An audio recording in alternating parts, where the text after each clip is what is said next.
Olá, está começando agora o Parlatório para todo o Brasil aqui na TV Pai Eterno. Muito bom ter você comigo nesta edição. Gente, a minha entrevistada de hoje já enfrentou muitas barreiras, muitos dramas, mas superou tudo isso para se tornar um exemplo para muita gente. Olha, parar na primeira dificuldade, no primeiro desafio, talvez seja uma escolha de muitos. No entanto, é preciso usar esses obstáculos para escalar as montanhas da vida e atingir os sonhos até então insuperáveis.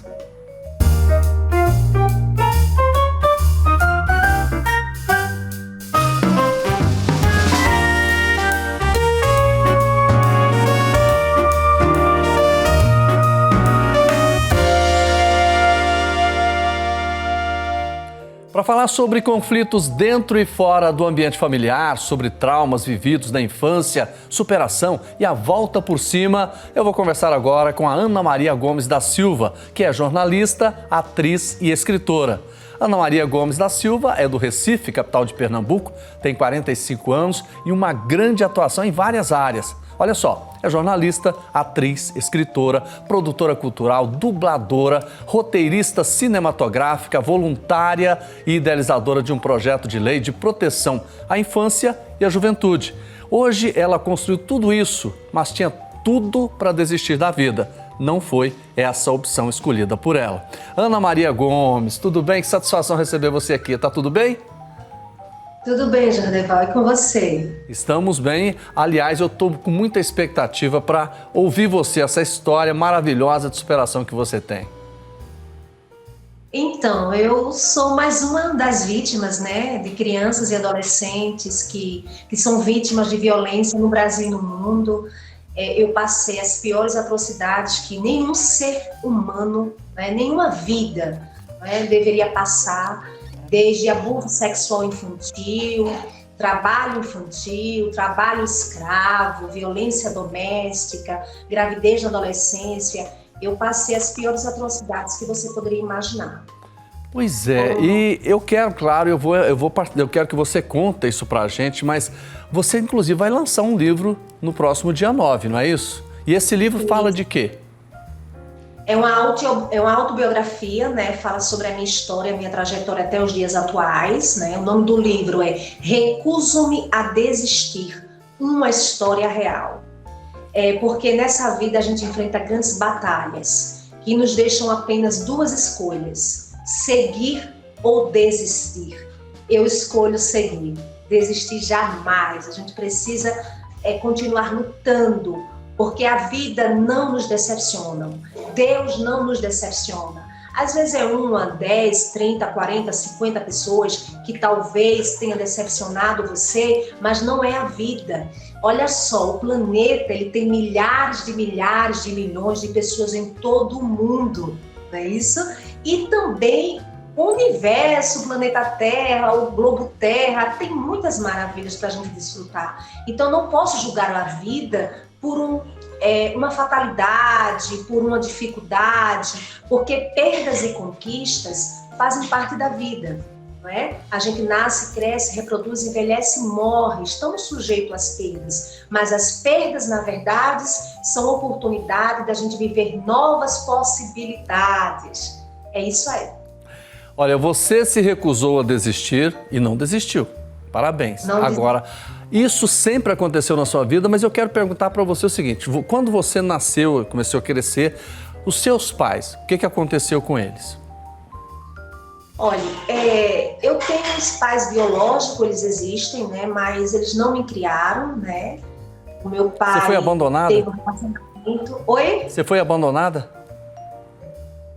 Praticamente, pelo pai biológico, sim. Pela mãe biológica, na verdade, não é que ela abandonou, mas ela tem transtorno psicológico, então ela não pôde cuidar dos filhos, Então a gente foi para adoção, eu fui para orfanato, eu estive em situações de rua, eu nunca morei nas ruas, mas eu sempre estive em situações de ruas. Por quê? Porque eu precisava sair atrás de comida desde os meus 6, 7 anos de idade. Eu atravessava avenidas gigantescas para poder chegar no quartel, que era um quartel que tinha um sargento, uma pessoa que eu nunca vou esquecer, por nome de Almir, que eu acho que não sei se a pessoa não existe, que doava alimentos para mim. Eu passei por casas de pessoas, do meu nascimento até uma certa idade, eu fui de casa em casa, tá? Quando eu completei meus 3 anos, eu entrei em um ano por aí, a minha mãe me deixou numa casa e sumiu, foi parar em São Paulo. Aí uma jovem estava dentro do ônibus, né? E escutou a conversa de uma moça que disse: olha, a mamãe de uma bebê deixou ela comigo, não a conheço, mas ela sumiu e eu não sei onde ela está. A única coisa que sei é que o pai da criança é professor em tal escola. Só que quem vinha atrás, sabe, era a namorada desse meu pai biológico, que não sabia da minha existência, e desceu e seguiu aquela senhora.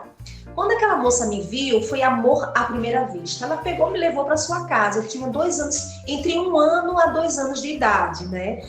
Porém, para mim foi o lugar mais maravilhoso que existia. Porém, a minha mãe biológica, logo depois, apareceu novamente e foi me procurar onde ela tinha me abandonado. Mas eu não estava na casa dessa moça, que era justamente a namorada do meu pai biológico. Porém, meu pai biológico não me reconheceu, porque disse que eu não parecia com a família dele. E ela teve um amor muito grande por mim, mas o namoro dela com ele acabou logo em seguida, tá? Aí minha mãe apareceu, me tirou de lá e me levou para um orfanato. No orfanato eu sofri um bocadinho, sabe? Eu tinha problema de asma e eu vomitava constantemente, fazia xixi na roupinha, então eu apanhava muito no orfanato. E depois ela me tirou do orfanato e a gente foi para um barraquinho de tábua, e depois fui para a casa de uma senhora que também tinha transtorno psicológico. Aí essa senhora era abusada, sabe, por homens. Esses homens que iam lá se aproveitavam da minha mãe biológica também e abusavam de mim, tá? Eu recordo de 2 agressores que sempre Que idade você mim. tinha? Eu tinha 5 anos. Os abusos, 5 então, começaram com 5 anos de idade. Com 5 anos de idade. E eu via cenas desse homem com ela, né? Com essa senhora, às vezes com... né? E assim vai. Porém, o que acontecia também? Essa senhora, os homens que se aproveitavam dela, ela sempre tinha os bebezinhos. E eu cheguei a ver o parto normal, né? Eu presenciei com meus 6 anos de idade, ela tem um bebezinho de parto normal na minha frente. Mas por conta do local que eu vivia, que ela me levava para pedir esmolas, com ela, eu e outra minha irmã, que minha mãe chegou a ter uma outra menina, e leva sempre nós 2 para pedir auxílio nas ruas. Aí um senhor teve muita dó e doou um barraquinho atrás de uma comunidade chamada Pacheco, lá em Jaboatão, em Pernambuco. E esse barraquinho era de tábua, tá? E eu dormia dentro do esqueleto de um guarda-roupa. Para eu sobreviver, eu passava o dia todo na rua. Então eu comia jambo do pé de jambo do cemitério, era onde eu passava a maior parte do meu tempo lá dentro do cemitério. Eu pegava tanajura para comer em época de chuva, caroço de jaca, eu comia, e a jaca, né, e assim vai. Eu comia tripa de galinha, eu sempre ia nos açougues, pedia lá, a pessoa jogava as tripas fora, eu pegava, tirava aquilo ali e me alimentava e pedia esmola nas ruas, né. Pessoal, por estar nas ruas, tentaram me dar cerveja, bebida, cigarro, mas eu nunca quis. Eu sempre vou te perguntando a idade para a gente mostrar esse crescimento seu. Porque é claro, você que está acompanhando a gente, essa mulher, o que você está ouvindo aqui, ela superou tudo, ela nunca desistiu. Daqui a pouco nós vamos falar como é que ela realmente foi superando tudo isso. Mas é importante a gente ouvir essa história inicial para que você tenha noção do que realmente foi a vida dessa grande profissional que hoje deu a volta por cima. Mas vamos lá. Depois do açougue, da forma que você comia, você já estava com quantos anos? Eu já estava com meus 6, 7 anos de idade.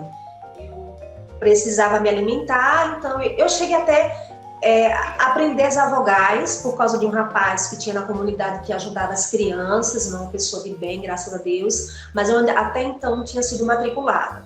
Fui matriculada, mas em um dia, 2, 10 e acabava sumindo da escola, né? Porque eu vivia muito tempo suja, cheia de pediculose, né? E crequinhas no corpo, então eu sofria muito preconceito por parte dos pais das crianças e às vezes das crianças, né? Que criança a gente até entende, mas os adultos não. Mas você conseguiu estudar? Olha, eu consegui estudar, a minha mãe biológica, ela chegou a me matricular. Mas eu faltava muito, porque eu precisava comer. Então eu tinha que ir para o quartel buscar comida, eu tinha que pedir esmola nas ruas para poder comer. Agora, quando eu completei 8 anos de idade, eu comecei a trabalhar de doméstica. Até aí, em algum momento você falou, gente, como a vida é dura, como as coisas são difíceis. Você nunca pensou em desistir até essa... Nós estamos falando de 8 anos. Olha, eu vou falar o que eu pensava quando eu era criança, tá? Era algo sobrenatural. Eu pensava assim, Deus não tem culpa do que eu estou passando. Ele me confiou aos meus pais, agora isso eu estou falando na minha linguagem, mas eu pensava na linguagem de uma criança, tá? Ele me confiou aos meus pais os cuidados para comigo, mas eles não puderam ou não quiseram. Deus não tem culpa. Se Deus me der alguma coisa nessa vida, eu vou amá-lo. Se Ele não me der nada, eu irei amá-lo do mesmo jeito. Porém, o que é que eu pensava? Aquilo que eu fizer de errado, além de eu me prejudicar, irei prejudicar outras pessoas e a mais prejudicada serei eu. Então, quando me ofereciam cigarro, bebida, drogas, eu dizia não. Quando me convidavam para roubar, eu dizia não. Como assim? Se eu não tinha apoio, eu não tinha estrutura, eu não tinha orientação? Eu resolvi fazer uma escolha na minha vida desde a minha infância. Eu dizia assim, eu quero ser o diferencial no mundo. Isso. Porque hoje eu entendo, sabe? Eu entendo que eu não sou o que me fizeram, mas aquilo que eu escolho ser. Exatamente, e é isso que a gente vai falar ao longo, porque eu quero saber mais dessa volta por cima, dessa superação. Nós chegamos até os 8 anos. Até quando, até que idade você sofreu dessa forma? Que quando você começou a dar a volta por cima? Que idade? Eu já com meus 35 anos, tá? Até os 35 anos foi todo esse sofrimento? Sofrimento. Por quê?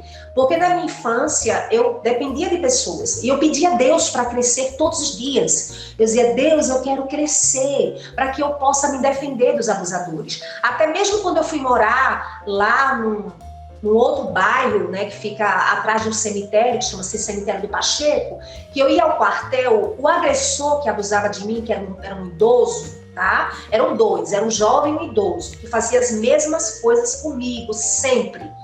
Ele ficava me aguardando eu sair do quartel. Quando eu saía do quartel, ele me levava para dentro desse barraco e continuava os abusos, tá? E na casa dessa mulher que eu trabalhava de doméstica, ela me beliscava, ela só me dava um doce quando estava estragado, eu não tinha roupa, eu pesava 15 quilos, e com esses 15 quilos que eu pesava, eu passava o dia todo com o filhinho dela no braço, que também pesava 15 quilos, ela só me liberava para brincar quando eu já era noite. Então, assim, era um trabalho infantil mesmo e escravo, né? Porque era só pelo prato de comida. Eu lembro também que antes de ir para casa dessa mulher, com 6, 7 anos de idade, a minha mãe biológica, ela me mandava lavar roupa no rio, sem ter estrupo, violência lá. E eu levei uma queda de uma ladeira, que a bacia de alumínio pesada, eu enchia a bacia de roupa para poder lavar no rio, era obrigada a lavar roupa no rio. Eu caí de ladeira abaixo, fui para dentro de uma cacimba. Ana Maria, nós vamos fazer um pequeno intervalo. Prepare-se, porque no próximo intervalo, no próximo bloco, eu quero que você vamos contar da superação, porque essa parte é terrível, mas a gente quer que você nos conte como é que você deu a volta por cima. Isso vai ser um exemplo para muitas outras pessoas. É rapidinho, a gente faz o intervalo e a gente volta, tá bom?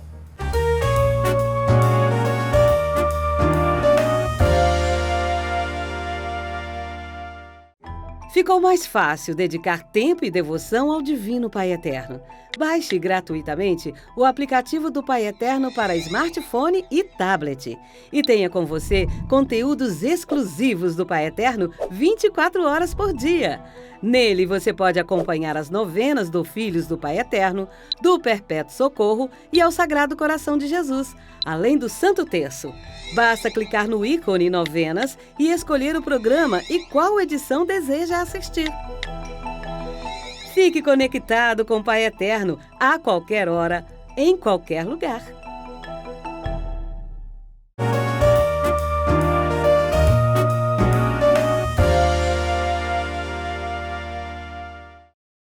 Estou de volta e hoje a conversa é com Ana Maria Gomes da Silva, escritora e jornalista que já passou por situações terríveis na vida que fariam muita gente desistir. Ela, no entanto, enfrentou e se tornou um exemplo de superação. Ana Maria, obrigado pela sua presença. Nós vamos fazer agora mais um bloco. Bom, naquele primeiro você contou histórias terríveis, mas você deu a volta por cima. Quando é que você começou a trabalhar naquilo que você queria e onde foi? Primeiro eu tive 3 filhas, né, por conta da desestrutura. Acabei sendo mãe solo, criando 3 crianças sozinha. Aí comecei a vender picolé, tapioca na rua, trabalhei doméstica, em fábrica de carvão, o que você pode imaginar. Só que eu decidi, peraí, não é isso que eu quero para minha vida. Nesse momento, eu sou a única responsável pelo que eu estou passando. Então, eu preciso mudar minha realidade. Eu quero vencer, porque eu nasci para vencer, né? Então, eu comecei a fazer o EJA. Né? Entrei para estudar num colégio que era dentro de um hospital. Com quantos anos? Com meus 30 e poucos anos. Ok. Tá? Aí comecei a estudar num hospital que abriu oportunidade para a comunidade. E eu comecei a estudar. Depois eu fui para uma escola secular para fazer o EJA, que é Educação de Jovens e Adultos. E depois eu fui para Paraíba fazer uma prova do ensino médio, tá? Só que eu fiz a prova e houve um incêndio e queimou todas as provas. Aí eles fizeram lá, deram a nota que quiseram, 5, 6, para poder entregar a ficha 19 para a gente. Eu fiz o Enem, tá? Mas eu não tinha ideia de como conseguir bolsa, essas coisas, era leiga demais. Mas fiz o Enem e tirei 600. Mas não consegui bolsa porque perdi a oportunidade de me inscrever, porque eu não sabia como fazer. Aí eu me matriculei, fiz o vestibular, né? Vestibular de uma universidade particular. Tirei 8,5, tá? E fui me matricular no curso de turismo. Por quê? Porque eu trabalhava no final de semana, cuidando de uma moça excepcional, e coloquei o pai da minha filha mais velha na justiça, ele passou a dar pensão. Então, eu comecei a viver da pensão com as minhas filhas, e o meu trabalho secular do sábado, eu pagava a faculdade. Só que eu fiz até o 3º período, porque eu não queria turismo, eu queria jornalismo. Aí eu troquei, migrei de turismo para jornalismo. No meu 2º período, eu fui entregar currículo para estágio na Rede Brasil de Comunicação em Pernambuco. Era 2º período só, tá? Que eu estava na faculdade. Aí consegui um estágio e passei 12 anos na Rede Brasil. E lá você fez o quê?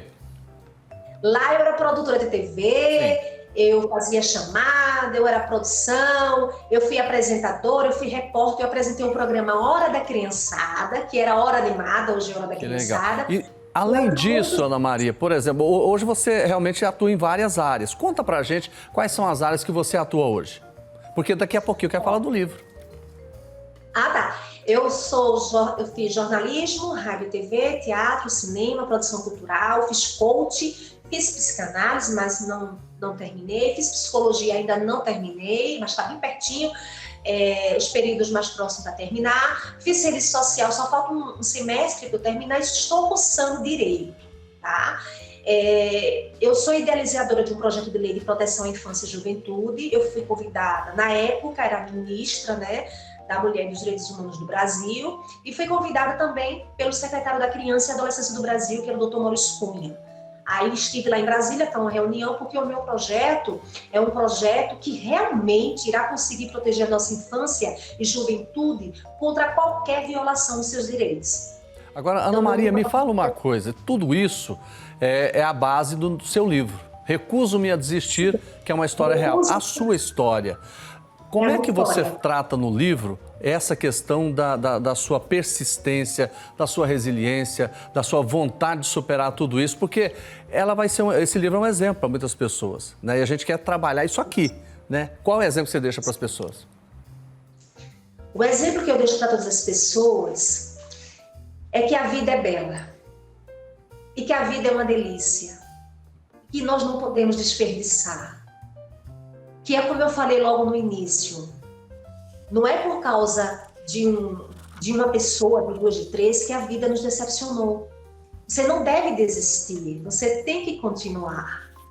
Por quê? Porque a vida é isso, é altos e baixos. O que a gente não pode aceitar é ficar em lugares adoecedores, nem com pessoas adoecedoras, porque a vida é única, tá? Uma coisa que eu escolhi para a minha vida foi que o que aconteceu comigo no passado não terá influência no meu presente nem no meu futuro. Eu ressignifiquei. É como eu sempre falo, quando a gente leva um corte, A gente sente dor naquele momento, mas logo cicatriza e a gente não lembra mais. Pois é, mas eu queria, inclusive, porque toda essa história que você contou aqui realmente é terrível. E naquele momento, assim, eu imagino que tem muitas pessoas, infelizmente, que estão passando pelo que você passou. Talvez nem sempre na mesma proporção, mas estão passando.